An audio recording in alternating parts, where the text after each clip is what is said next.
Muchísimas gracias a todos los presentes por estar conectados a esta jornada.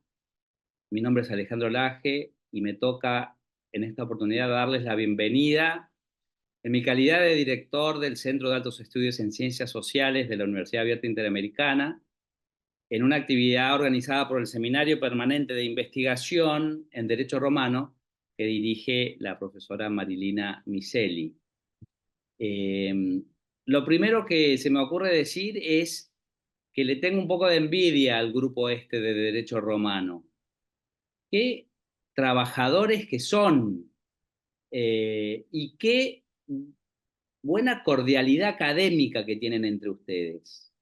Este, Veo que tienen una enorme actividad científica combinada con una camaradería y una cordialidad que no es común, me parece, en otros ámbitos académicos.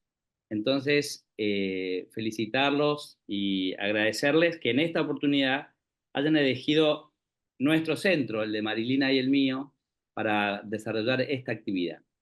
Eh, Posiblemente ustedes me conocían a mí de mis actividades en la Facultad de Derecho de la UAI, y en esta oportunidad estamos en el centro de altos estudios y voy a aprovechar este momento para presentar el centro un poco, para que todos tengamos una idea clara de qué se trata. Este centro lo que busca es impulsar eh, la investigación de calidad en el ámbito de la Universidad Abierta Interamericana con proyectos subsidiados. O sea, toda nuestra actividad es lograr que los profesores de la UAI o vinculados a la UAI de algún modo, como son todos los que están acá en este momento, generen proyectos y subsidiar esos proyectos que son generalmente bianuales. Entonces, desde ya aprovecho para que quienes quieran formar un equipo de investigación que incluya a alumnos, porque ese es otro de los requisitos de nuestro centro, que tenga un rol de financiar la investigación de calidad, pero también de formar a los estudiantes en la investigación, lo pueda hacer en este ámbito. Y, y, yo creo que el derecho romano es una materia muy proclive a la investigación científica porque tienen una larguísima tradición de hacer las cosas bien, ¿no? Entonces, siempre, todas las cosas que yo he leído de los profesores aquí presentes son de una muy alta calidad académica. Entonces, aprovecho para que sepan que tenemos este centro y que esta actividad que desarrolla el Seminario Permanente de Investigación tiene ese objetivo, que se traten temas, que se vean cuáles son las problemáticas que están en el ámbito del derecho romano. Me gusta mucho el título de la actividad de hoy, que es el alcances del derecho romano en nuestro sistema jurídico actual. Siempre la preocupación de los romanistas es de encontrar una relación con la actualidad y aprovecho ya que estamos todos los panelistas para saludarlos de a uno, darles una cordial bienvenida a la profesora Mirta Álvarez, al profesor José Carlos Costa, al profesor Alfredo Di Pietro, a la profesora Laura Echenique, a la profesora Irma Adriana García Neto, que tengo mucho gusto de conocer, que no conocía, mucho gusto, doctora García Neto, de conocerla, por supuesto a la doctora Miseli y a la doctora Claudia Resec. Van a tener una jornada intensa que les deseo el mayor de los éxitos. Todo esto, por supuesto, va a quedar grabado y va a quedar a disposición de nuestra página para que quienes quieran, cuando quieran, puedan volver a verlo y se aproveche al máximo. Generalmente nuestros proyectos aspiran a lograr publicaciones en revistas con referato, indexadas.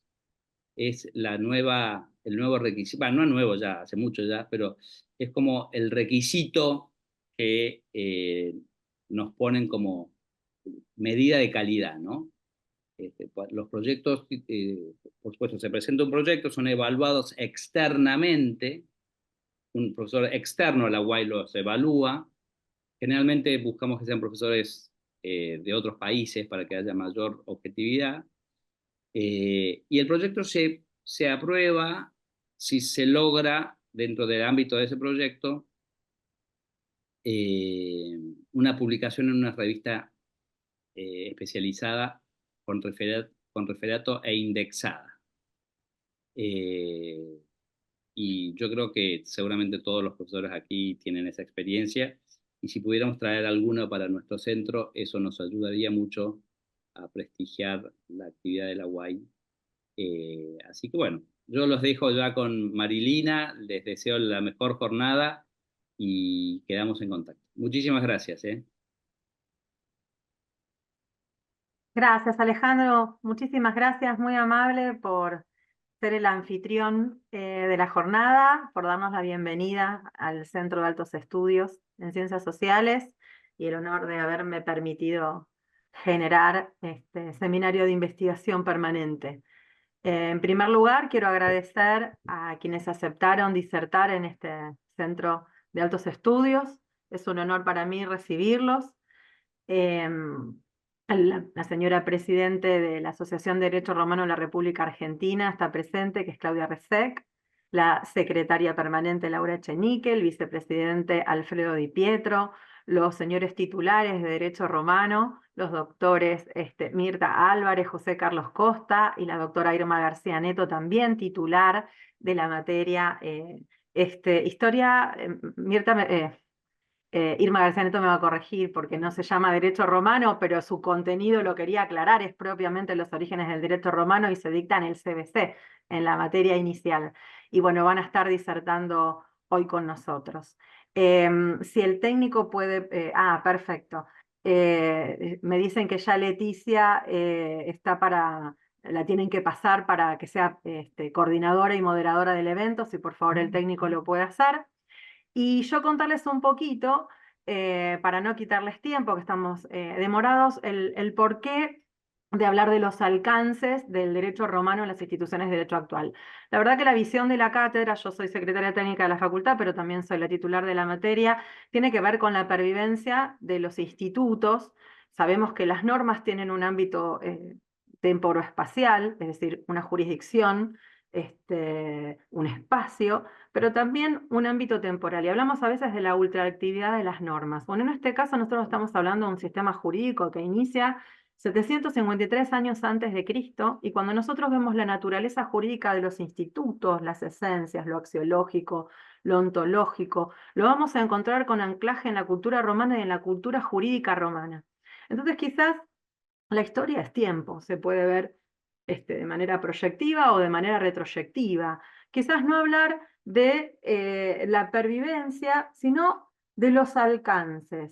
Yo los otros días hablaba del tiempo como si fuese una piedra arrojada al vacío, de la visión que tuvieron al generar estos institutos desde la práctica. José Carlos Costa siempre dice que el derecho romano es la práctica misma que pasaba frente a sus ojos, y el sentido común que hicieron que esto se proyectara, que alcanzara hasta nuestros días. Entonces tuve por ahí una visión más desde el pasado hasta el futuro, al nomenclar esta jornada como los alcances de los institutos del derecho romano al sistema de derecho actual.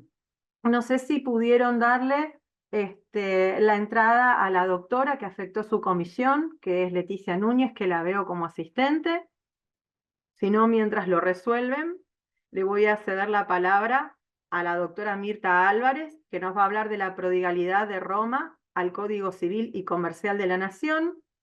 Mirta, si querés, 5 minutos antes, te aviso para que puedas cerrar de manera contundente. Muchas gracias, Marilina. ¿Ya comienzo? Sí. Bueno, primero agradeciendo a Marilina Misieli y al doctor Marilina Misieli y al doctor Alejandro Laje por esta invitación, lo felicito por el alcance de este Centro de Altos Estudios y lo que se proponen, así que muy contenta de participar. Y justamente buscando alcances de una institución en particular, me voy a referir a los alcances de la prodigalidad de Roma al Código Civil y Comercial de la Nación, ¿sí? Bueno, vamos a ver primero qué pasaba en el derecho romano. El pródigo está definido por Ulpiano en Digesto 27.10.1 Principium como un hombre que no tiene tiempo ni fin para los gastos, pero que consume sus bienes destrozándolos o disipándolos. La difícil y fundamental cuestión de las circunstancias en que una persona pueda ser considerada pródigo no fue tratada por los juristas clásicos. Para ellos era una cuestión fáctica que estaba al margen de lo que constituía el objeto habitual de su estudio y se verificaba caso por caso. La cura pródigui se remonta, para alguna aplicación, hasta la ley de las 12 tablas, considerada pródigos a los que disipaban los bienes procedentes de la sucesión ab intestato del padre o del abuelo paterno. Así lo establece Paulo en Sentencias 359 y Ulpiano en Digesto 12.2.3 y 27.10.1 Principium. Establecía entonces que ese ciudadano que tuviera hijos, si dilapidaba los bienes heredados, tenía que perder su disponibilidad atribuyendo la administración de tales bienes a los agnados o a falta de ellos a los gentiles. El tránsito de los bienes paternos o heredados del abuelo a la administración del curador se cumplía mediante una solemne interdicción, que era una condición previa, pronunciada por el magistrado iudicente, originariamente era el cónsul, luego el pretor y en las provincias el gobernador de provincia, de la cual nos ha llegado la fórmula en Paulo Sentencias 359, que traducida dice: puesto que tú despilfarraste los bienes paternos de tus ancestros con tu indolencia y llevas a tus hijos a la menesterosidad, por esta causa, yo dicto un interdicto contra ti sobre tu patrimonio y comercio. Esta es la traducción de Santos Camino, un profesor de la Universidad Nacional de Tucumán, que publicó la sentencia de Paulo en versión latina y castellana en la Universidad Nacional. Él es de la Universidad Nacional de Córdoba, pero la traducción se publicó en la Universidad Nacional de Tucumán. Después, la primitiva figura se fue ensanchando y se admitió que la interdicción se pronunciase también para los bienes adquiridos de otra manera, es decir, ya no solo de la sucesión del padre o del abuelo paterno, sino también contra cualquier derrochador, inclusive aunque no tuviese hijos. Es decir, cada vez la protección era mayor. Así, el fundamento de la prodigalidad antigua, intereses de los herederos, se conjuga ahora con el resguardo de las mores, Ulpiano Digesto 26.521 y Paulo Sentencias 347. Las viejas virtudes de la gravitas y de la auteritas parecían estar defendidas frente al atentado de la dilapidación. Se admitió la confirmación del curador testamentario y en su ausencia el magistrado designaba un curador dativo, por lo que la cura pródigo pudo ser, como la del furiosis, dativa o testamentaria. Es decir, que esta institución se concedió finalmente no solo en beneficio de la familia, sino del propio pródigo y de la sociedad en general. La curatela se abre por decreto del magistrado, que pronuncia su interdicción con esa frase que les comenté recién, y la prodigalidad en efecto no es una causa natural de incapacidad como la locura. La medida de la incapacidad se determina para todos los actos susceptibles de poder disminuir el patrimonio, arrastrándolo a la ruina.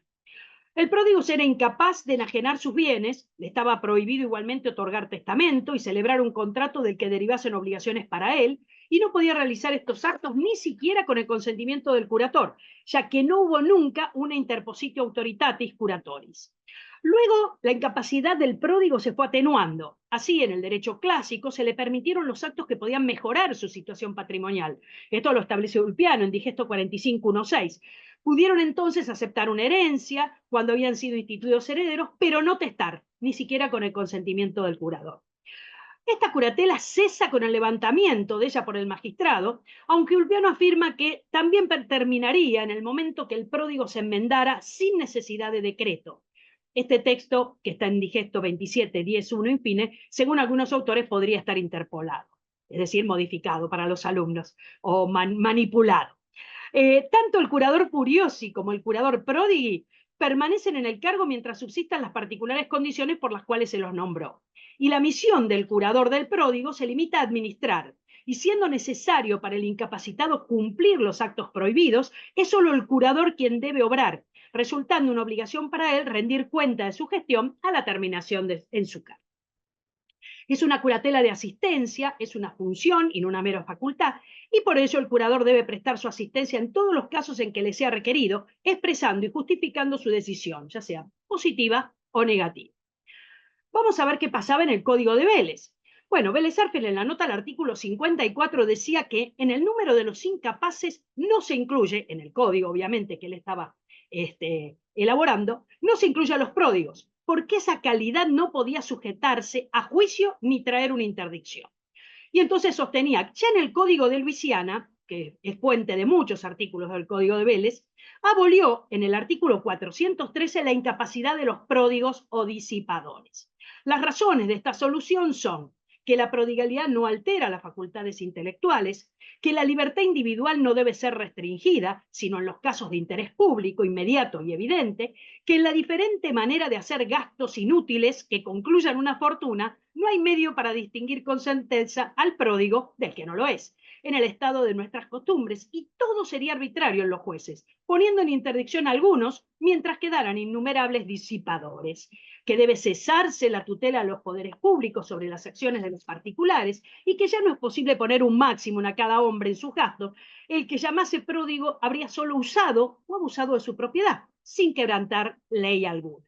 Esto tiene que ver con la posición liberal de la época en que se sancionó el Código de Vélez. La profesora Nuta considera que la principal fuente de Vélez Sarsfield se hallaba plasmada en la postura sobre el particular. Tenía Freitas en su esbozo, en el cual también repudió dicha incapacidad. Freitas, con argumentaciones similares a las que luego dio Vélez Sarsfield, había establecido que en la prodigalidad no hay alteración de facultades mentales, que la restricción de la libertad solo se concibe en casos de eminente necesidad y que es difícil establecer un criterio que distinga al pródigo del que no lo es, y que el arbitrio sería grave y peligroso. Otra vez apuntando a la libertad de cada persona de gastar su fortuna como quiera.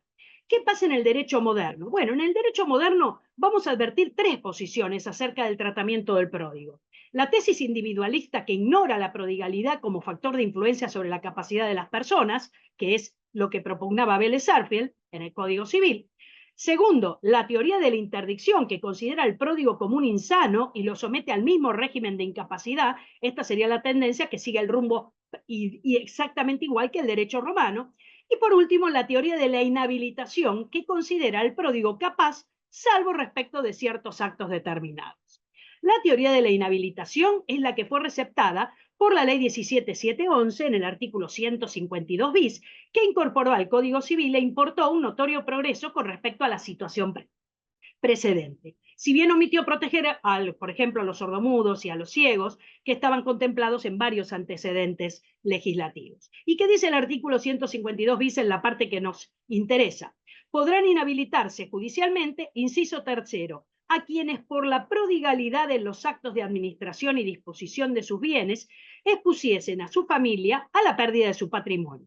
Solo procederá, en este caso, la inhabilitación si la persona imputada tuviese cónyuge, ascendientes o descendientes y hubiese dilapidado una parte importante de su patrimonio.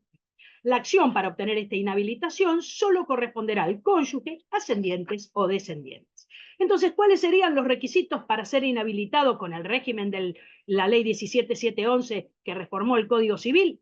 Primero, que el pródigo hubiera dilapidado una parte importante de su patrimonio. La cuestión ahí es juzgar cuánto era abusivo, y en la jurisprudencia se entendió que sería si ya dilapidó una tercera parte del total de su patrimonio. Esto era lo que era normal según la jurisprudencia para considerar un despilfarro. Segundo, que el pródigo tuviera cónyuge, ascendientes o descendientes, porque la protección es para ello. Y tercero, nuestra doctrina se apoya en la tendencia que admite la prodigalidad en defensa de la familia y no del mismo pródigo. Por eso tiene que tener alguno de estos parientes para que puedan darse la inhabilitación. No era suficiente para la inhabilitación la realización de un solo acto, sino una reiteración de la actitud dilapidadora. Esto es la existencia de una cierta habitualidad. En consecuencia, entendemos que para encuadrar a una persona dentro del concepto jurídico de pródigo bajo el régimen derogado, debían darse los siguientes supuestos: la existencia de un núcleo familiar compuesto por cónyuges, ascendientes o descendientes, la conducta dilapidatoria, la habitualidad de dicha conducta y la pérdida de parte importante del patrimonio. ¿Cuáles son los efectos? Bueno, el curador, que se nombra al efecto, asiste al inhabilitado, integrando con su conformidad la manifestación de voluntad del propio inhabilitado. Es de hacer notar que la incapacidad del pródigo solo existía para los actos de disposición de contenido patrimonial que se efectuaran entre vivos. Por consiguiente, no se extendía a la órbita del derecho de familia, ni alteraba la capacidad para disponer por testamento. 5 También el minutos. pródigo, ¿sí? ¿Qué? 5 minutos. Ah, bueno, sí, gracias. También el pródigo conservaba capacidad para promover acciones personalísimas como divorcio, filiación, etc. Sin la conformidad del curador, los inhabilitados no podían aceptar herencias. En el Código Civil y Comercial se aparta del proyecto de 1998, porque el proyecto de 1998, como el código original de Vélez, dejaba sin efecto, eliminaba la figura del pródigo. En cambio, el Código Civil y Comercial, vigente desde el 1 de agosto del 2015, ha establecido un solo caso de inhabilitación, que es justamente por prodigalidad en el artículo 48.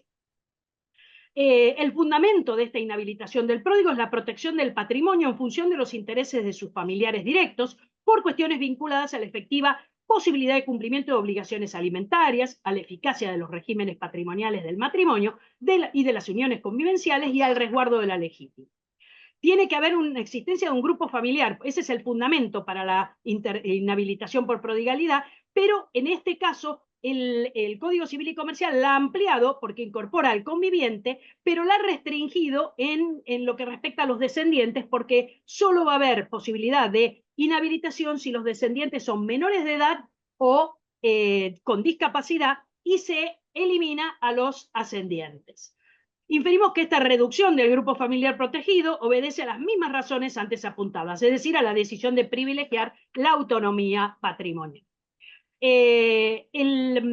No puede prescindirse de la designación de un apoyo. Acá ya no hablamos de curador, sino de apoyo. La inclusión de los pródigos como inhabilitados diferenciados en consecuencia de quienes ven restringida su incapacidad por adicciones o alteraciones mentales podría brindar una solución al caso para actual, ¿no? Caso bien actual de los ludópatas o jugadores compulsivos, de los compradores desordenados y a quienes tienen tendencia a sobreendeudarse más allá de sus posibilidades. La inhabilitación entonces puede dar, en este Código Civil y Comercial actual, dar respuesta a la situación de sobreendeudamiento de los consumidores, entendiendo por tal la existencia de un conjunto de deudas exigibles que exceden las posibilidades económicas. Con respecto, y vamos a las conclusiones para no tomarme más tiempo, a pesar de ser la primera, hay que respetar el tiempo de cada uno. Bueno, como vemos, los alcances de la prodigalidad, la institución de la prodigalidad tuvo un desarrollo en la historia desde el derecho romano muy diferente. Primero, Vélez Sarsfield, que no la considera en absoluto por ese criterio liberal, luego lo incluye la ley 17711 a través del artículo 152 bis, luego en el proyecto de 1998, que tuvo alcance nada más que en Cámara de Diputados, pero no llegó a ser nuevo Código Civil y Comercial, se había eliminado otra vez la figura del pródigo y el Código Civil y Comercial de la Nación lo incorpora como el único caso en que es factible inhabilitar a alguien, protegiendo, por supuesto, al entorno familiar, más limitado que con la inhabilitación del 152 bis, pero vigente. Así que hemos llegado a mantener la prodigalidad. Hay diferencias, sí. ¿Cuáles son? Bueno, en el derecho romano hay declaración de interdicción por prodigalidad, conforme Pomponio Digesto 50 1740. En el derecho argentino hay inhabilitación por prodigalidad, de acuerdo con el artículo 48 del Código Civil y Comercial, y también requiere pronunciamiento judicial. En el caso del pródigo, el curador en el derecho romano actuaba con la gestio, actuaba solo. En cambio, en el derecho civil argentino, tratándose de un inhabilitado, necesita el apoyo que lo asiste en los actos de disposición, actuando como la autoritas de la tutela romana. En el derecho romano, el pródigo puede testar, no puede testar, aunque sí puede aceptar una herencia. En cambio, en el derecho argentino, el pródigo puede testar, pues la inhabilitación es solo para los actos de disposición intervivos y de administración específicamente prohibidos en la sentencia de interdicción. Se advierte entonces que sería coincidente la protección que se limita que da el Código Civil y Comercial y los proyectos de leyes especiales a quienes podemos incluir dentro de esta categoría de pródigos como los ludópatas y los consumidores sobreendeudados. A partir de esta protección se logra amparar a la familia como sociedad natural y básica del Estado. Y concluyo con una frase que cita textualmente González Magaña y pertenece a Juan Carlos Girardi, presidente emérito de ADRA, y que él ha tenido su tesis doctoral sobre los pródigos, así que ha trabajado muchísimo ese tema, y dice: Al pródigo se lo protege porque gasta en forma descontrolada sus bienes, y no porque sea psíquicamente anormal. Lo realmente combatido por la norma no es la falta de salud mental, sino los resultados perniciosos que ella produce o puede producir. Muchas gracias a todos. Muchísimas gracias, doctora Mirta Álvarez. Aclaro también, ella es presidenta emérita de ADRA, es titular en la Universidad de Flores, es investigadora y harto doctrinaria. Muchísimas gracias. Gracias a vos, Marilina. No, por favor, le voy a dar la palabra a Leticia Núñez, que ya está como moderadora, así puede presentar al siguiente disertante. Leticia, bienvenida, gracias por asistir y por afectar las comisiones. Bienvenidos a todos, perdón por el inconveniente técnico. Y bueno, acá les voy a presentar al siguiente panelista, el doctor José Carlos Costa, quien nos va a hablar sobre representación y mandato. El profesor es doctor en Ciencias Jurídicas de la Universidad de El Salvador, profesor titular de Historia del Derecho y Sistemas Jurídicos en la Universidad de Belgrano desde el año 2021. Es profesor titular regular de Derecho Romano en la Universidad de Buenos Aires, Facultad de Derecho, y además también es presidente emérito del ADRA. Así que le cedemos la palabra al profesor José Carlos Costa. Bueno, buenas tardes. Un placer enorme estar en esta querida casa que las veces que he venido me han recibido de una cosa, como si fuera la mía, realmente. Muchísimas gracias.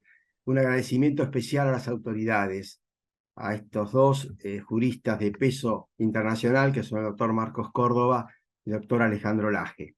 También un agradecimiento especial a la señora titular, la querida Marilina Andrea Miseli, que nos convocó en esta reunión, digamos, y todos los alumnos que están presentes, y a vos también, un cálido saludo, Leticia. Mi alocución es representación y mandato, y yo aclaro, sé que hay muchos alumnos presentes, y lo he tratado de hacer de un modo más, digamos, accesible para el alumno. Por ese motivo, las principales citas del trabajo apuntan siempre a Gallo. Gallo me ha sorprendido porque ha trabajado mucho en cuanto a la representación y mandato, y después ha sido recogido en las institutas, en el digesto y en el código. Voy a evitar las citas precisas para darle más agilidad al tema, y son 15 minutos nada más y hay que respetar. Bien. Dicho esto, puedo decir que la figura del mandato en Roma guarda relación con la problemática de la representación, puesto que para los juristas romanos la voluntad refiere siempre a la manifestación directa del sujeto sin intermediarios o representantes. Desde antiguo en Roma no se admite ningún tipo de representación directa en la actividad jurídica, porque la presencia del sujeto es la que otorga validez y no otra persona por él. Es importante dejar en claro que hoy el mandato, la representación, es fundamental en la actividad jurídica. Se trabaja por patrocinio, como todos sabemos, o por representación, y en representación se forma algo, digamos, ineludible. Es lo que le da agilidad al trabajo profesional. La falta de admisibilidad de la representación se basa, estamos hablando en Roma, en que el negocio jurídico presenta características singulares que lo impiden: oralidad, fórmula sacramental, manifestación de la voluntad del pater familias, etc. Estas características conducen a que solo el jefe de familias es el dueño de la voluntad en el negocio jurídico, generando efectos, dominus negoti, y los restantes miembros de la familia, filios y esclavos, son instrumentos de adquisición, no teniendo por ende aceptación que el sujeto pueda ser representado. No existía la representación en los tiempos antiguos de Roma. Más luego, los juristas comprenden la practicidad que el sujeto puede ser representado en la celebración de determinados negocios por medio de otra persona. Este cambio trae consigo la agilidad en los negocios, acortando distancias y tiempos. Marilina Miseli lo dijo en el inicio, la practicidad. Se dieron cuenta que tenían que, con esa practicidad, buscar una solución al tema. Dicha evolución se lleva a cabo a partir del derecho antiguo, con la inadmisibilidad de la representación directa, aunque aceptándose en determinados casos el modo indirecto. Este criterio lentamente varía y las excepciones comienzan a ser tenidas en cuenta por los juristas. El análisis del tema de fuentes permite comprobar que la labor de los juristas clásicos evidencia en ciertos pasajes soluciones y en otros un avance innovador hacia los requerimientos que el tráfico jurídico conlleva. En cuanto a la representación, puedo referir brevemente la evolución que posibilita su aceptación. 1. La utilización del pater familia desde muy antiguo de la figura del anunciador o mensajero, nuncius, que no lo representa ni menos lo obliga, pero en cambio es portavoz de su voluntad. Opina, pero no decide. 2. Los casos del hijo de familia y del esclavo que adquieren para el patrimonio del jefe de familias, aunque éste no tenga conocimiento de ello. Y si bien en un principio no le genera responsabilidad, luego el pretor la extiende a través de las acciones aditiciae qualitatis. 3. En materia posesoria comienza a admitirse que puede ser ejercida por medio de un tercero y más tarde adquirida directamente por éste. 4. Similar evolución se advierte en cuanto a la adquisición del dominio, dado que superada las formalidades solemnes de la mancipatio y la iurecexio por la traditio, el dominio es adquirido directamente por medio de representantes. 5. En materia sucesoria se admite la adquisición de la herencia por posesión, bonorum possessio, a través de la intervención de un tercero, procurator. 6. También se encuentra la representación en los institutos de guardaduría de los incapaces dentro de las funciones del tutor y curador. 7. Finalmente, la aceptación de la representación directa se configura con el mandato y la gestión de negocios. Bueno, la segunda parte. Según las fuentes romanas, el mandatum consiste en el acuerdo de voluntades en virtud del cual una persona se obliga respecto de otra a hacer gratuitamente una cosa lícita que le ha encargado. En sus orígenes, el mandato implica una relación de amistad, un conjunto de deberes morales y religiosos que obliga a una persona, mandatario, a actuar por cuenta de otra, mandante, brindándole esta última toda su confianza.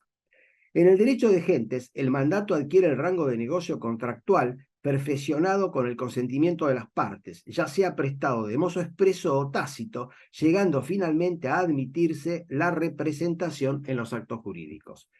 El mandato, sucintamente, presenta la siguiente característica. A. Consentimiento de las partes por tratarse de un contrato consensual. B. Tener un objeto lícito. C. Que el mandante esté interesado en su ejecución. Y D. Que la gestión sea gratuita. Es decir, entonces, que se admite como objeto del mandato cualquier acto jurídico, como también cualquier otro acto que no tenga dicho carácter. El mandante debe estar interesado en que el mandato se lleve a cabo, no pudiendo celebrarse en interés exclusivo del mandatario, porque ello implica un mero consejo provisto de fuerza obligatoria.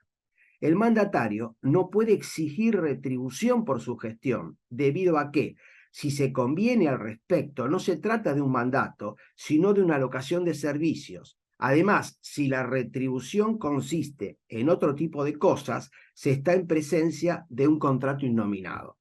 Sin embargo, puede formularse una promesa de honorarios a favor del mandatario como una forma de agradecimiento frente a los servicios prestados en el caso del mandato judicial. Esta promesa no cuenta con fuerza obligatoria y por ello no le confiere ninguna acción al mandatario para exigir su cumplimiento hasta que en tiempos de Alejandro Severo se admite que puede ser reclamada extra ordinem, quedando librada su determinación al magistrado. El consentimiento de las partes puede expresarse en forma expresa o tácita, mediante carta o mensajero, y no requiere términos sacramentales. Además, el mandato puede quedar sujeto a plazo o condición.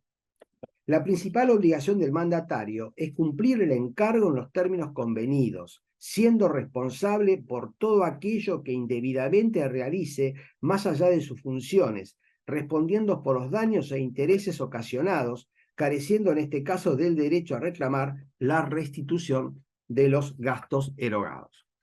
El mandante debe instruir al mandatario, otorgándole un encargo especial que lo autoriza a representarlo en uno o varios negocios determinados, También puede conferirle un poder general que lo autorice a realizar actos de administración, abarcando entonces todos los negocios del mandante. No obstante, y sin perjuicio de la libertad que le otorga el poder general, el mandatario no puede realizar determinados actos. Así, celebrar una transacción, adquirir la posesión y la propiedad o enajenar los bienes del mandante. Para que estos negocios tengan validez, es necesario que el poder general le otorgue al mandatario la libre administración y gestión de los negocios del mandante. El mandatario puede delegar el cumplimiento del mandato o encargo en un tercero, siempre que el contrato no se celebre en virtud de una característica o cualidad especial del mandatario o que expresamente se estipule que no puede ser reemplazado por otra persona.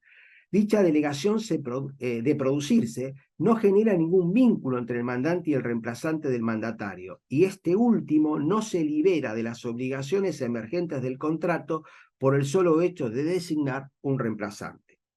El mandatario debe rendir cuenta de su gestión y transferir al mandante todo aquello que adquiere en su nombre, como también cederle todos los créditos y acciones que tenga contra terceros. El mandatario, en la ejecución de las obligaciones derivadas del contrato, es responsable por dolo y culpa, porque el mandato implica un encargo de confianza que debe cumplir con toda diligencia. También responde ante el mandante por las sumas de dinero que emplee en interés propio y aquellas que por su culpa no le brinde rédito alguno al mandante, pagándole en consecuencia los correspondientes intereses. Por su parte, el mandante debe reintegrarle al mandatario los gastos que éste debe efectuar para poder cumplir el encargo, como así también indemnizarlo por aquellas pérdidas que sufra a raíz de la gestión. Y además debe liberar al mandatario de las obligaciones que ha contraído en su nombre. También el mandante responde por toda culpa, ya que el contrato se celebra en su propio beneficio. Tercera parte. Perdón, doctor, le quedan 5 minutos. 5 minutos. 5 minutos. Muchas gracias. De nada. Gracias. En Roma, en un principio, no se acepta la representación directa y por eso el mandatario no representa al mandante, sino que se vincula directamente con los terceros, haciéndose responsable él mismo del negocio, ya sea como acreedor o deudor, siendo necesario que los efectos del negocio le sean transferidos al mandante y recién a partir de dicho momento, este queda directamente vinculado con los terceros. Más tarde se admite que los terceros en determinados casos puedan accionar directamente contra el mandante e inversamente, si el mandante es acreedor de un tercero, se le otorga una acción contra este a fin de suplir la cesión de acciones a su favor que debe realizar el mandatario. El mandato puede extinguirse por acuerdo de partes o por decisión unilateral. En este último caso puede ocurrir por causas necesarias que resulten ajenas a la intención de los contrayentes. Bien. Voy a cortar un poquito.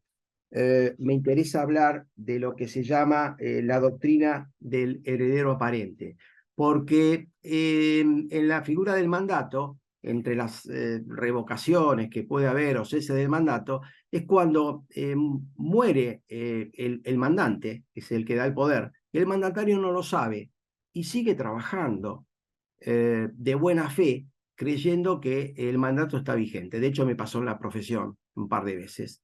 Y eso entonces es nulo, no es nulo. Ahora, si se comprueba que digamos, el abogado o el representante trabaja sin saber que había muerto el que le dio el poder, ese es el caso del mandato aparente, y tiene que ver con la teoría de la apariencia que está modernamente receptada en el código, sigue trabajando sin ningún inconveniente. Lo mismo es el caso que se da del heredero aparente, cuando en las mismas circunstancias se puede dar y tienen que ver y son motivos de la teoría de la apariencia.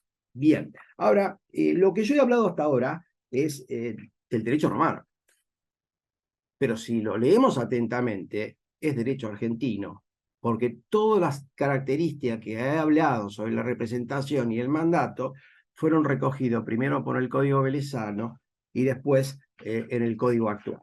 Esto es fundamental. En nuestro código en este momento está legislado entre los artículos 1319 y 1334, que sucintamente el 319 1319 lo define cuando una parte se obliga a realizar uno o más actos jurídicos en interés de otra. El mandato puede ser conferido y aceptado expresa o tácitamente. Si una persona sabe que alguien está haciendo algo en su interés y no lo impide pudiendo hacerlo, se entiende que ha conferido tácitamente mandato.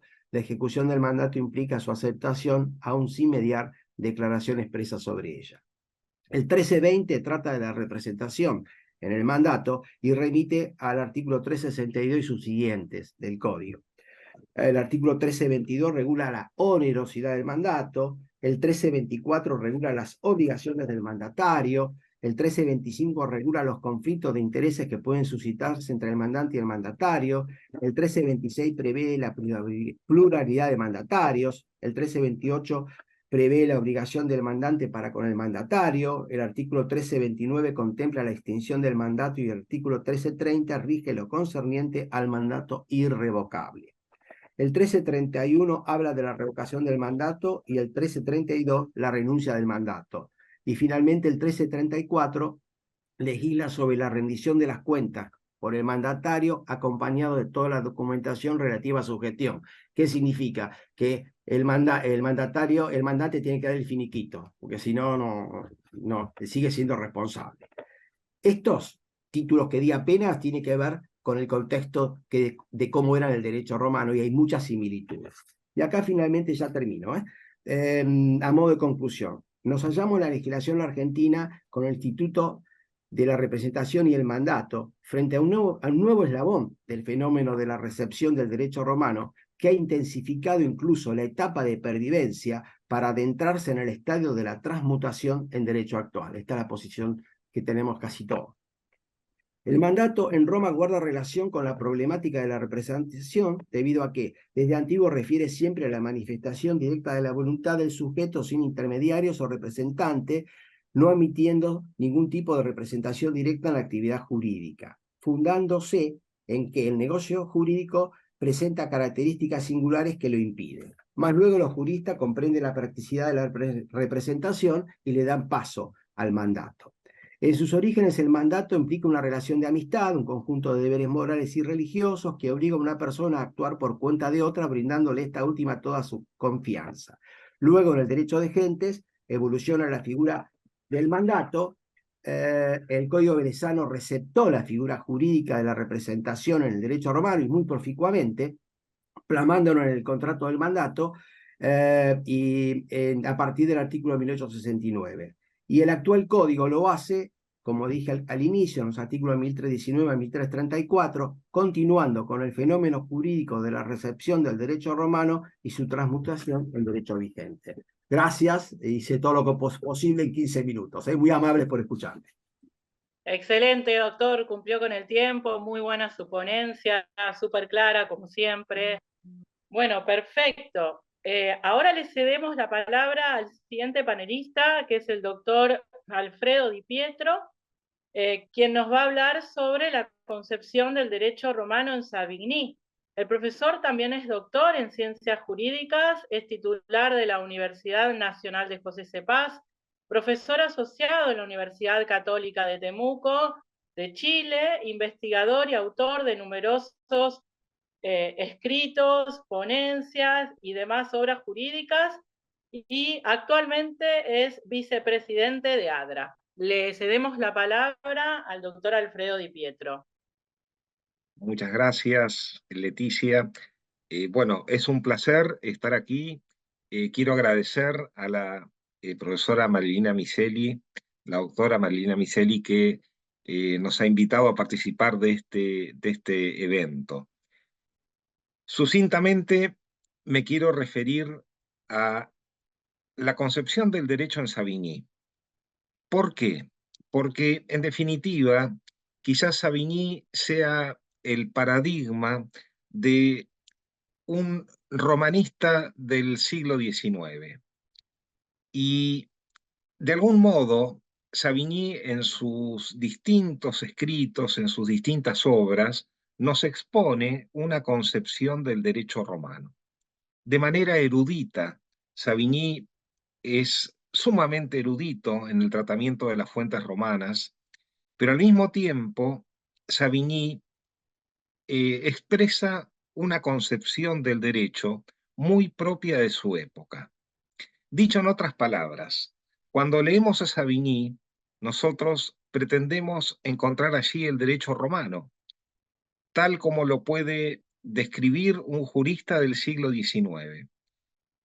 Pero esa concepción que encontramos particularmente en el sistema de derecho romano actual, el System des heutigen römisches Rechts, la obra más importante de Savigny en lo que se refiere al derecho romano, allí encontramos que Savigny pone el acento no solo en el estudio del derecho romano, tal como los romanos lo entendieron, sino más bien trata de adaptar ese derecho romano a la luz de lo que él denomina el Volksgeist, el espíritu del pueblo, le proporcionaba en ese momento, tratando de adaptar las instituciones romanas a lo que resultaba útil y necesario en la Alemania del siglo XIX. Puntualmente, Savigny comienza el libro primero de su obra diciendo: el derecho considerado en la vida real, abrazando y penetrando por todos lados nuestro ser, nos aparece como un poder del individuo. En los límites de este poder, dice, reina la voluntad del individuo y reina con el consentimiento de todos. Acá lo que resulta importante es visualizar que tanto él como sus discípulos posteriores, todos han visto en esta concepción las ideas de voluntad y de poder. De tal manera que autores de la pandectística alemana han entendido al derecho como un poder de la voluntad. Willensmacht es la expresión que ellos utilizan. De tal modo que, establecido este concepto como fundamento, esta idea de poder como fundamento del derecho, así Savigny nos va a expresar en este libro primero que todo derecho existe a causa y a favor de la libertad moral inherente a cada hombre. Bien, esta es la concepción que formula Savigny, basándose en las fuentes del derecho romano, porque no nos olvidemos que en la Alemania del siglo XIX, las fuentes jurídicas romanas eran la principal fuente del derecho, hasta la sanción del BGB, del Código Civil Alemán del año 1900. Pero bien, ante esta posición que adopta Savigny, Rudolf von Jhering, otro gran estudioso del derecho romano, se opone a esta concepción. Y Jhering le va a decir que en una obra que se llama El espíritu del derecho romano, va a decir: esta definición, la de Savigny, es suficiente para la exposición dogmática del derecho. Ella expresa exactamente el carácter positivo y real del derecho, que es el único elemento que importa poner de relieve desde este punto de vista. Y agrega: pero ella no puede pretender una exactitud absoluta. Le falta, dice Jhering, en efecto, la indicación del contenido de la voluntad, pues desde el momento en que se quiere formular el principio mismo de la voluntad, se cae en la sofística. En definitiva, ¿qué dice Jhering? Dice: perfecto, es coherente la exposición de Savigny, pero con la voluntad sola no hacemos nada. Tenemos que definir cuál es el contenido de esa voluntad. Y luego Jhering pasa a analizar el concepto de derecho. Y claro, haciendo la crítica del pensamiento de Savigny, Jhering dice respecto de la voluntad y del poder de voluntad al cual se refiere Savigny, dice: ¿se quiere decir que el derecho del individuo debe quedar en relación con la voluntad general, de tal manera que la voluntad individual no pueda ejercerse sino con la condición de estar cubierta por la voluntad general? No es sino que en tanto que existe esta relación de igualdad entre la voluntad general y la voluntad individual, que la primera comunica su poder a la segunda? Claro, entramos en todo el razonamiento respecto de lo que es el ejercicio de la voluntad en el derecho, algo que los juristas romanos jamás se plantearon. Es decir, este debate es un debate decimonónico, es decir, un debate propio del siglo XIX. Es un problema que incorpora la pandectística alemana a la discusión en torno a la concepción del derecho. Y dice Jhering, dice, pero si el equilibrio entre la voluntad general y la voluntad individual es destruido, la voluntad individual queda impotente. Ella no puede sobrepasar los límites que le asigna la voluntad general, que opera como un límite a la voluntad individual. En este sentido, dice Jhering, es que se puede decir que el derecho es la unidad concreta de la voluntad del Estado y la de los particulares, o que este fragmento de voluntad general que ha llegado a ser concreto y vivo en la persona privada, se encuentra limitado por la voluntad general. Precisamente, la pandectística alemana, Jhering cita, entre otros, a Winscheid, otro autor que sigue esta misma línea, y que dice, el derecho es un cierto contenido de voluntad, del cual el orden jurídico decide en un caso concreto que él puede ser opuesto a toda otra voluntad. Y Puchta también sigue estas mismas conclusiones, diciendo, las personas son los sujetos de la voluntad considerada, así como poder. La personalidad después, la posibilidad de una voluntad jurídica, de un poder jurídico. Bien, todo este panorama nos plantea, como decíamos, una discusión que no se encuentra plasmada en las fuentes romanas, sino que debe ser considerada dentro de la realidad que se vivía en la implementación o adaptación del derecho romano a la Alemania del siglo XIX. Esta concepción, como lo dice Jhering, lleva a la conclusión de que, de acuerdo con esto, el derecho privado en su totalidad no es más que una vasta arena donde la voluntad tiene la plena libertad de moverse y de ejercitarse. La voluntad es el órgano por el cual el hombre goza del derecho. Gozar de su derecho es gustar de todas las alegrías que procura el ejercicio de la fuerza. Es felicitarse de haber cumplido un acto de voluntad. Por ejemplo, de haber constituido una hipoteca, de haber cedido una acción, es gloriarse de haber podido afirmar su personalidad. Por lo tanto, para Jhering, los derechos no son para nada el tejido, el objeto de la voluntad. Ellos son la condición. Ellos no son de ninguna manera el fin, sino que ellos sirven de medio. Si analizamos la realidad de lo que ocurre en el derecho civil argentino, nos vamos a encontrar con que Savigny fue uno de los autores más leídos por Vélez. Las citas de Savigny aparecen recurrentemente. Vélez, particularmente en lo referente a los derechos reales, considera la obra de Savigny. Y esta idea de la voluntad aparece plasmada en el Código de Vélez.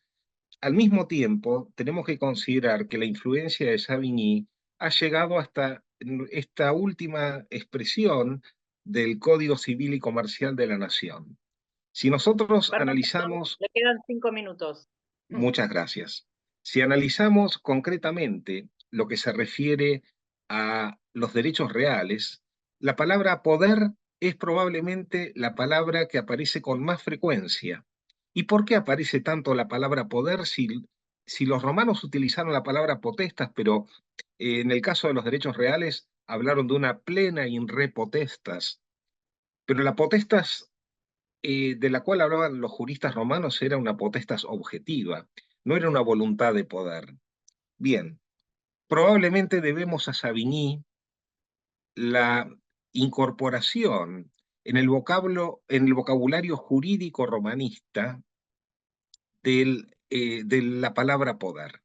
Y, en cierto modo, es lo que nos permite entender y comprender que en el Código Civil y Comercial de la Nación nos encontremos tantas veces con esta palabra, que es la palabra poder. La posición de Jhering tiene el mérito de permanecer mucho más cercana a lo que sería la posición jurídica romana, que a diferencia de lo que ocurre con Savigny. ¿Por qué? Porque Jhering pone su atención en el fundamento y la finalidad del derecho, y por lo tanto, al asentar la noción del derecho como un interés jurídicamente protegido, Jhering hace hincapié en el contenido del derecho, y por lo tanto comprende, o por lo menos de algún modo en su exposición, tiene presente todas aquellas situaciones en las cuales el mismo pretor romano consideraba dignas de protección. Probablemente esta idea del interés jurídicamente protegido, tan propia de Jhering, sea más romanista que la exposición que nos presenta Savigny, sin perjuicio de que la obra de Savigny es admirable, y que, como señalábamos, la erudición de su obra ha sido reconocida por todos los códigos, particularmente occidentales. Para terminar, creo que la idea que nos propone el derecho romano es la idea de que todo el derecho ha sido constituido por causa de los hombres. Y por lo tanto, el, el tema fundamental de esta idea es que el fundamento de todo el derecho se encuentra en la naturaleza humana. Pero no solo en la naturaleza humana, sino que el propio Ulpiano, en el libro primero del Digesto, nos comienza a decir que el ius es llamado ius por la palabra justitia. Dice, est autem a justitia appellatum, y por lo tanto el ius es inescindible de la idea de justicia. Más allá de las buenas intenciones que tuvo Savigny, probablemente, al redactar su sistema de derecho romano actual, que, como lo dice la misma obra, es un derecho romano actual, adaptado a las necesidades de la Alemania del siglo XIX, sin embargo, el legado de Savigny ha sido reconocido y fundamental en la redacción de todos nuestros códigos civiles. Bueno, muchas gracias. Excelente, doctor. Excelente el tiempo que cumplió. Le quedaba un minutito todavía. Gracias. Muchas gracias por la ponencia. Por favor. Excelente y súper interesante. Bueno, le damos la palabra a la siguiente panelista, que es la profesora Laura Echenique, quien nos va a disertar sobre la libertad de testar en Roma, su evolución. La profesora es de la Universidad Nacional de Córdoba, también es secretaria permanente del ADRA, es autora de diversos artículos, ponencias y obras doctrinarias de la materia. Le cedemos la palabra a la profesora Laura Echenique. Muchas gracias, querida profesora Leticia. Bueno, previamente a iniciar estas breves reflexiones que quiero compartir con todos ustedes, agradecer especialmente a Marilina Misieli porque es una incansable trabajadora del derecho romano, ella en lo personal y con toda su cátedra. Reunir a un grupo de romanistas a las 9 de la mañana, un día hábil, realmente es producto del amor y del esfuerzo que todos realizamos por esta investigación y por la obra del derecho romano. Así que gracias, Marilina, felicitaciones a vos, a tu equipo y a la hermosa Universidad de la UAI, que siempre ya nos tiene acostumbrado a un conjunto de actividades en las que siempre nos sumamos por su jerarquía y por su calidad académica. Dicho esto, y sabiendo que hoy nos acompañan también en el auditorio fundamentalmente numerosos alumnos, yo quisiera compartir con ellos y con todos ustedes, obviamente, algunas reflexiones en materia de sucesión hereditaria o sucesión mortis causa en el derecho romano, pero haciendo un hincapié en la idea de que el derecho hereditario o el sistema sucesorio romano no fue igual a lo largo de todos los tiempos. En los tiempos más antiguos, la sucesión hereditaria estaba estrechamente ligada a la familia romana y la noción más antigua de hereditas no se limita al concepto económico que hoy podemos tener del régimen sucesorio mortis causa, sino que la concepción de patrimonialización de la herencia llega con el tiempo. La religión, dice Cicerón, nos dice que los bienes y que el culto de cada familia son inseparables y que el cuidado de los sacrificios le corresponde ser dados a quienes les toca o corresponde, en su caso, la herencia. En los tiempos más antiguos de Roma, la noción de familia y de patrimonio están relacionados intrínsecamente. Ya el testamento es el acto más grave en la vida del ciudadano y el propio Cicerón lo equipara a la lex en el derecho público. Un maestro contemporáneo romanista como Álvaro II nos dice que el testamento es uno de las construcciones geniales que ha elaborado el pueblo de Roma y que llega hasta nuestro derecho contemporáneo. En Roma, Quintiliano, en las declaraciones, relaciona el testamento con la solacium mortis, entendiendo que el ciudadano que debía o que hacía testamento recién podía morir en paz. Lo mismo, Plauto en los Curculios nos habla de la maldición intestato vivito, según la cual solo el ciudadano que ha hecho testamento puede vivir tranquilo. En los tiempos más antiguos de Roma, la noción de hereditas es mucho más que un conjunto de bienes que van a pasar al sucesor o al heredero, porque tiene este carácter familiar y por ende religioso y no económico del que estoy haciendo referencia. La ley de las 12 tablas, particularmente la tabla 4 y quinto, le ha permitido al heredero ejercer una acción, que es una acción de partición de la herencia, que es la actio familiar quingundae, y con ella lograr la división de las cosas comunes. Pero esa división de cosas comunes tampoco es positiva para la vida doméstica y económica de los romanos, porque se desmaterializa la unidad económica familiar que el pater familia a su vez ha recibido de sus padres. En el testamento, el pater podrá instituir heredero y también podrá desheredar al resto de los herederos. En la República, ese testamento se transforma en una alternativa para distribuir el patrimonio sin muchas limitaciones, por eso vamos a hablar de la libertad testamentaria en Roma, y luego conceptos fundados en una noción de equidad testamentaria provocan la necesidad de impartir algunas limitaciones a la hora de testar.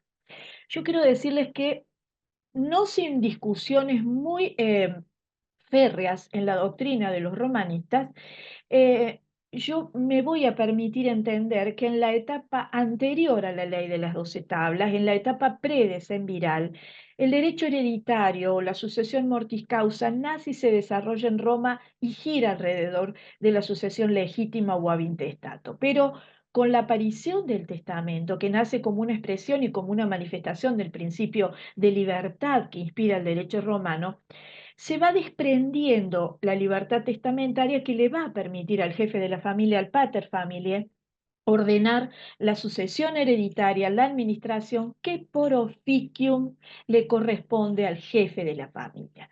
Así es que la costumbre de testar se va transformando en el modo habitual de disposición de los bienes para que tenga validez después de muerto, que en definitiva es la noción de testamento que seguramente todos ustedes conocen.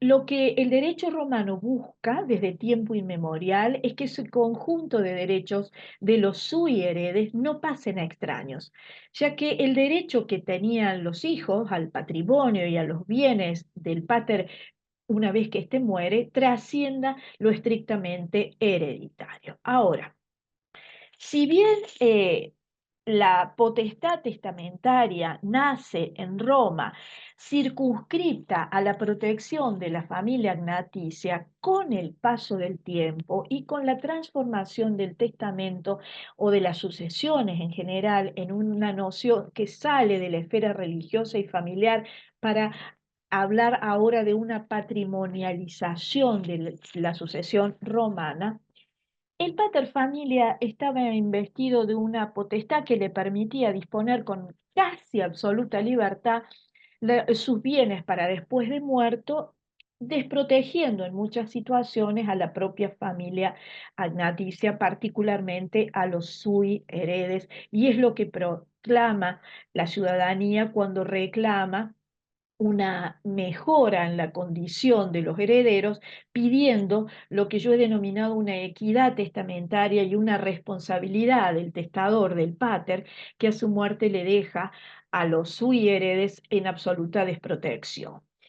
Esos límites que comienzan a surgir al principio casi restricto de libertad testamentaria originaria van a estar fundadas en la necesidad de respetar y cumplir un deber moral y de piedad que tiene el pater familia, que tiene el testador, que se llamaba officium pietatis, y que es un deber que le corresponde al pater para con sus descendientes y familiares más próximos. Durante mucho tiempo, lo único que se le exigió al pater familia era verificar el cumplimiento de las formas y de las solemnidades que debía revestir el testamento. Luego, los excesos seguramente cometidos por el testador generaron la necesidad de impartir este conjunto de restricciones o delimitaciones que se van produciendo con el tiempo y que llegan a la construcción de instituciones que rigen hasta nuestros días, como son el Instituto de la Desheredación, vamos a hablar también de la preterición, que es la omisión de los herederos, y por ciento de la porción legítima. En el testamento el pater tiene que instituir heredero o desheredarlo. Ya veremos cómo eso se produce y cómo ocurre, porque durante mucho tiempo esta limitación casi no existió. Con la llegada del pretor, la desheredación que el pater podía realizar en el testamento se le impone en el proceso que la desheredación revistiera algunas formalidades que durante mucho tiempo no había tenido. Quiero discernir las diferencias que hay entre dos institutos que son distintos, pero que tienen efectos similares, como son el de la desheredación y la preterición. La desheredación es nada más que la manifestación de voluntad que hace el testador de excluir a una persona que estaba llamado a una sucesión por el orden de la ley, y es un medio de quitarlo, de sacar al heredero que es para nosotros hoy considerado como forzoso de esa condición. Pero la preterición es un silencio, es una omisión, un silencio testamentario. En él el pater no instituye ni lo excluye por desheredación al potencial heredero. Hay omisión, no se lo nombra. Pero ambas provocan un efecto de despojar a los hijos de la continuación del dominio de los bienes familiares.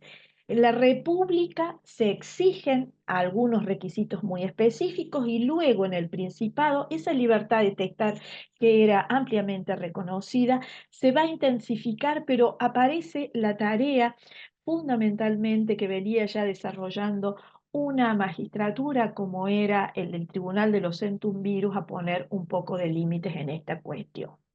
Este Perdón, Tribunal de los doctora, le Centum quedan Virus, 5 minutos. a Perdón, partir le del quedan siglo 5 minutos. III, los testamentos que eran contrarios al deber moral del padre en relación a los hijos acarreaban la consecuencia de ser nulos. Es importante tener en cuenta que la desheredación debía ser expresa, nominativa. El hijo varón que estaba en potestad debía o ser instituido o desheredado nominativamente. Si no se cumple la prescripción, el testamento es nulo y se abre la sucesión a intestato, y el resto de los heredes podían ser desheredados en modo colectivo, interquéteros, como caso de las mujeres.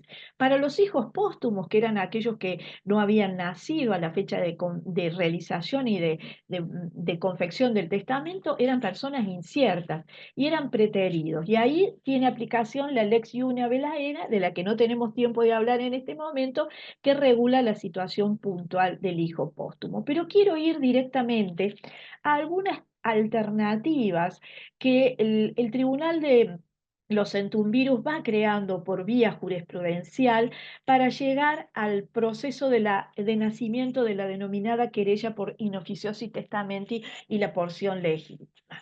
En realidad, el testamento inoficioso, como testamento que ha sido realizado en contrario a la officium pietatis, que es este deber que tiene el pater familia de proteger a los sui heredes, aparece mucho tiempo antes que el remedio de la querella, pero recién a partir de fines del siglo I a.C., en los tiempos de la República, se le impone una conciencia social a los pater familias, de manera tal que se cuidaran muy severamente de instituir o desheredar expresamente. Quiero también, sobre todo, recalcarle a los alumnos que las causales de desheredación van a quedar recién descritas y manifiestas en la novela 115 por parte del emperador Justiniano, pero esta verdadera querella de testamento inoficioso es una verdadera sanción que introduce el derecho romano al pater y al testador que vulnera la officium pietatis.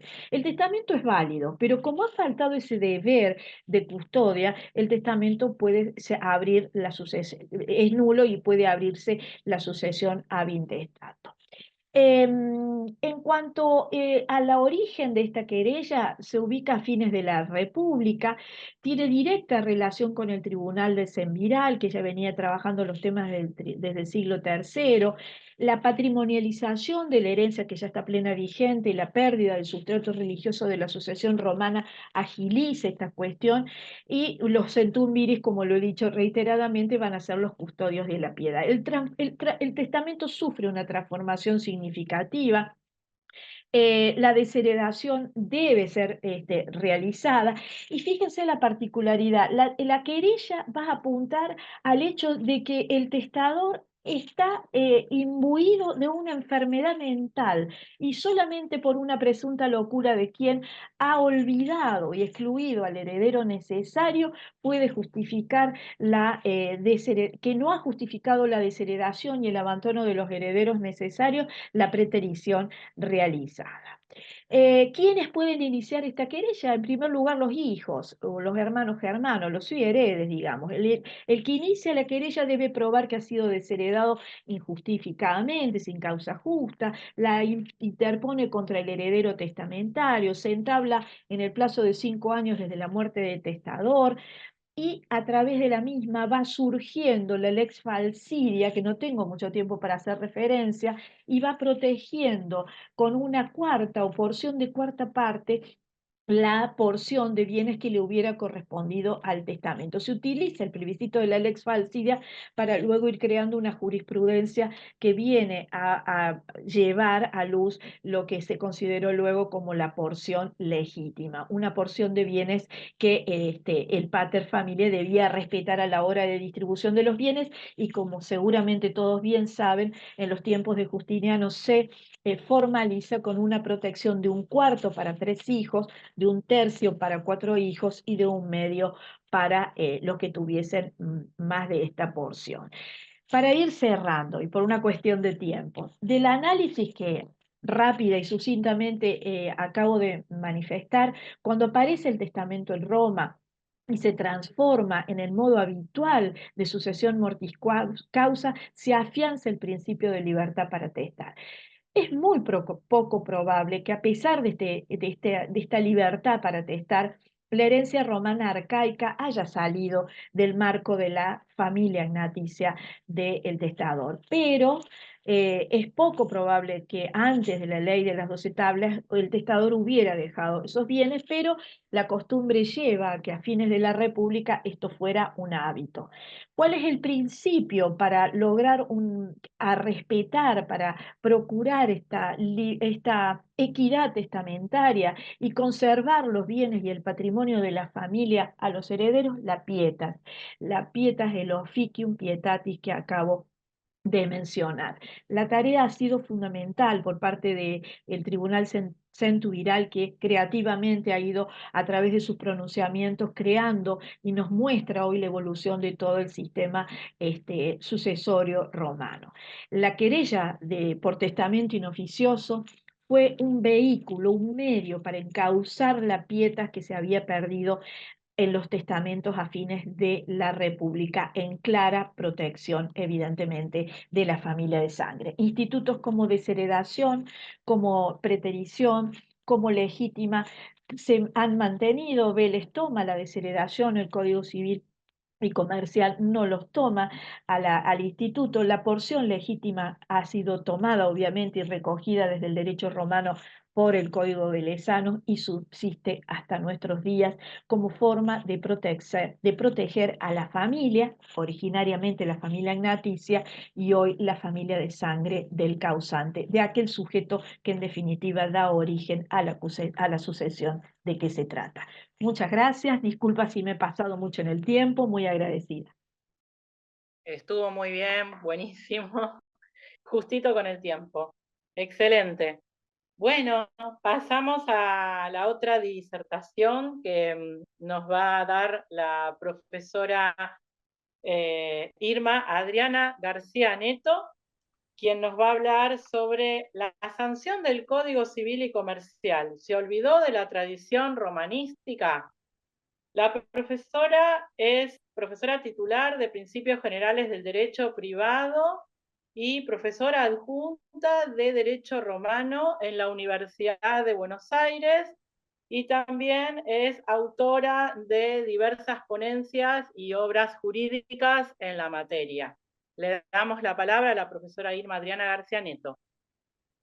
Muchas gracias, Leticia, por tu coordinación tan eficiente, y quiero comenzar agradeciendo primero a Marilina Micheli por esta convocatoria a participar en esta mesa redonda tan prestigiosa con los colegas que precisamente me acompañan en esta reunión, y también un saludo al profesor Alejandro Laje. Ahora no lo veo, pero como él dice, no nos conocemos personalmente, pero sí tenemos muchos amigos en común y conocemos la trayectoria mutua. Así que es un gusto también estar dentro de este centro, hablando en el centro que tanto interés despierta en la Universidad Abierta Interamericana. Bueno, el tema que he elegido precisamente me inspiró el título de la convocatoria, que lo que dijo Marilina, es decir, no ver exclusivamente qué seguimos, cuáles son los conceptos o aquellas normas del derecho romano que siguen actualmente, sino cuál es el alcance del derecho romano.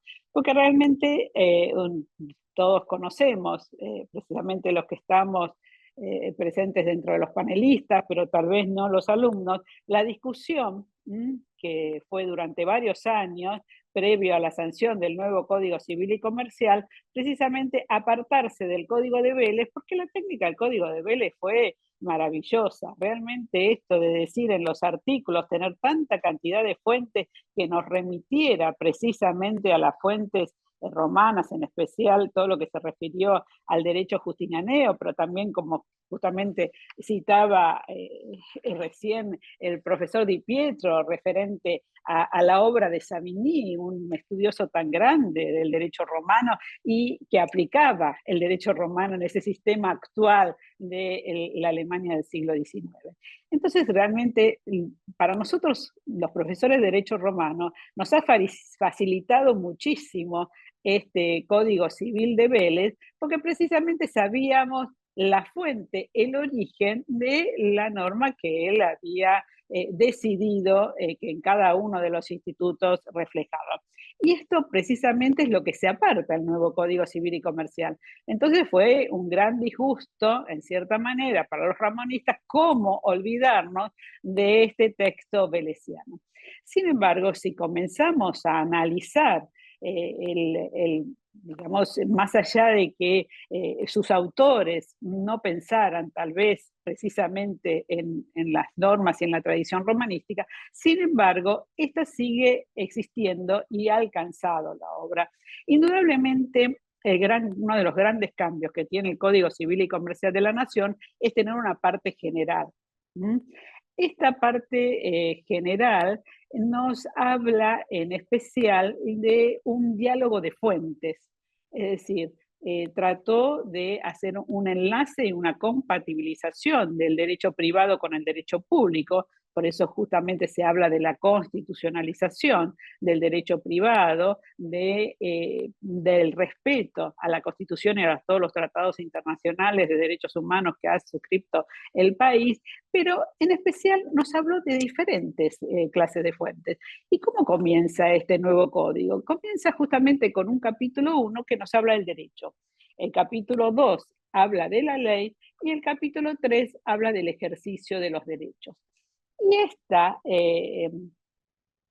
precisamente esta distinción de comenzar por el derecho, a mí me recuerda precisamente a lo que fue el digesto, que comienza precisamente por el concepto de ius, que lo ha citado también el profesor de Di Pietro recién, ¿no? Es decir, comienza con ese concepto de ius. Es decir, comienza con el concepto del derecho. Vayamos primero al derecho, luego vamos a la ley y cómo tenemos que interpretarlo. Es decir, que tiene la misma ideología y técnica que tenían los romanos. Es decir, centrémonos en lo que es el derecho. Entonces aquí creo que hay un alcance muy importante que refirió. ¿Y cómo nos lo dice? Si nosotros vamos a principalmente al digesto 111, principios 1, donde nos está citando un texto de Ulpiano, nos dice, conviene que el que ha de dedicarse al derecho conozca primeramente de dónde deriva el término ius, el término derecho, ¿no? Y se dice, bueno, primigeniamente que deriva del término justicia. Y de este término justicia es también lo que enlaza con el nuevo primer capítulo del Código Civil y Comercial, porque vemos que el artículo 2 nos habla de la interpretación, de cómo debemos interpretar la ley, y el artículo 3 del deber de resolver que tiene el juez. Es decir, y esto está basado principalmente en esta derivación de lo que es el derecho relacionado con la justicia y cómo debemos entonces interpretarlo con la aplicación de las distintas fuentes. El artículo 2 es muy claro, uno sabe que debe ser interpretada por sus palabras, sus finalidades. Aquí se aparta un poco de la interpretación originaria. Antes podríamos más decir que se trataba de una interpretación originaria, aquí nos habla más de la finalidad que tuvo esa norma. Y la cuestión haciendo referencia de las leyes análogas, de las disposiciones que surgen obviamente de los tratados de derechos humanos, y luego dice los principios y los valores jurídicos. Y aquí cuando nos habla de los principios y los valores jurídicos, nos dice de modo coherente con todo el ordenamiento. Es decir, que debemos incorporar esos principios y valores jurídicos que aquí sí, estos son los que vienen de la tradición romanística, y de una manera coherente y razonable debe estar, poder ser aplicados con referencia a todo el ordenamiento jurídico. Es decir, el legislador nos está dando una coherencia a través de la normativa, pero también nos está diciendo que esa coherencia se va realmente a concretar en la aplicación de la ley, en la interpretación de la ley, no exclusivamente por estas palabras de la ley, sino aplicando toda esa tradición que nos dan nuestros principios y nuestros valores jurídicos. Así lo explicó en distintas oportunidades uno de los autores de este nuevo Código Civil y Comercial, tal vez uno de los más importantes por la coordinación que tuvo de muchos de los temas, como es el juez de la Corte Suprema, Ricardo Lorenzetti, que en muchas situaciones, recuerdo unas jornadas hace unos 15 años, nacionales de derecho civil, que justamente él abrió estas jornadas diciendo, todavía no estaba en vigencia el nuevo código, pero diciendo precisamente que la tradición romanística no se olvidaba a pesar de este cambio tan grande que tenía de constitucionalización. Y esta de recordar la constitucionalización y la importancia de la constitucionalización en el derecho privado me recuerda también a un pensamiento que en algunas oportunidades lo he escuchado a un querido amigo, importante jurista italiano actual, como es el profesor Cosimo Caglione de la Universidad Federico II de Nápoles, que él decía, bueno, el derecho privado romano también tiene una base constitucional y muy importante, porque su base es la libertas, y la libertas es un principio constitucional. Y es un principio constitucional que recibe precisamente todas las constituciones occidentales. Entonces, en ese sentido, él decía, esto no hay duda que también el derecho privado romano tenía este principio de constitucionalización, aunque no estuviese expresado de esa manera, porque sí estaba expresado en todos los conceptos y en todas las normativas que así se daban. Y también recién, como lo expresaba Laura Echenique, con respecto a la voluntad del testador, es decir, una gran libertad del testador, pero también respetando lo que hoy a lo mejor diríamos orden público, en el sentido del respeto de la continuidad de la familia y la importancia de la familia romana y los conceptos también de solidaridad entre ellas, que hoy también lo vemos reflejados en este Código Civil y Comercial, y esto me recuerda al Instituto de la Mejora, que en el testamento se puede dar, por ejemplo, a uno de los hijos discapacitados. Es decir, y Perdón, esto doctora, se le quedan aparta. 5 minutos. Perdón, Ay, le gracias. quedan Y 5 esto se minutos. aparta precisamente. Sí, para hablarlo así en términos generales, algo que me parece realmente muy importante, que incorpora y cambia nuestro Código Civil y Comercial y que viene precisamente esa tradición romanística, es el tema de la buena fe. Antes vimos que recién la buena fe estaba incorporada por la ley 17.711 exclusivamente en los contratos. Y hoy, en cambio, la buena fe la incorporan en el ejercicio de los derechos. Es decir, el artículo 9 nos está diciendo que con buena fe se debe ejercer todos los derechos. Y esto da la relación con la interpretación, con ese deber de resolver que tiene la interpretación. Y nos recuerda y nos remite precisamente a los juicios de buena fe que se inician en la época republicana en Roma. Es decir, no nos podemos apartar de los principios de equidad, de justicia, de ese principio de vivir honestamente, porque en realidad el principio de vivir honestamente de Ulpiano, en cierta manera, también lo rescataron en un proyecto de reforma del Código Civil del año 1998, que nos exigía una honestidad y lealtad en la actuación de los actos de comercio.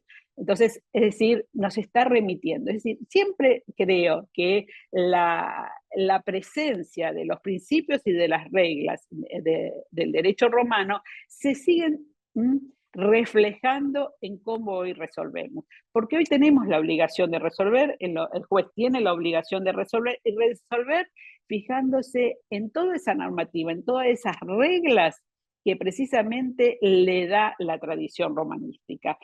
Esto indudablemente es la tradición romanística que también nos enseñó que el derecho es evolutivo. Y por ese motivo, como es evolutivo, hay muchos cambios, es cierto, en el Código Civil y Comercial y precisamente en el tema de familia sobre todo. ¿Pero por qué esto? Por la nueva forma de relacionarse las distintas sociedades. Entonces, esa complejidad social se estudia, se diagnostica y se trata de regularla en la actualidad. ¿Es diferente la regulación? Sí, es muy diferente. Pero ¿qué es lo que coincide? Que justamente están viendo la evolución del derecho. Si recordamos a Hermogeniano con ese concepto que el derecho está creado por el hombre para el hombre, justamente con los cambios que tiene el hombre, evolución o involución según como cada uno lo quiera ver, pero con los cambios que tiene el hombre y la sociedad, precisamente esto influye en que debemos ir modificándolo. Entonces, esto es lo que recibimos también de los romanos y debemos reconocérselo, y por ese motivo A mí me encanta poder tener estas dos materias diferentes en la Universidad de Buenos Aires, que una es en el inicio, son los principios generales de derecho romano, porque en esos principios generales vemos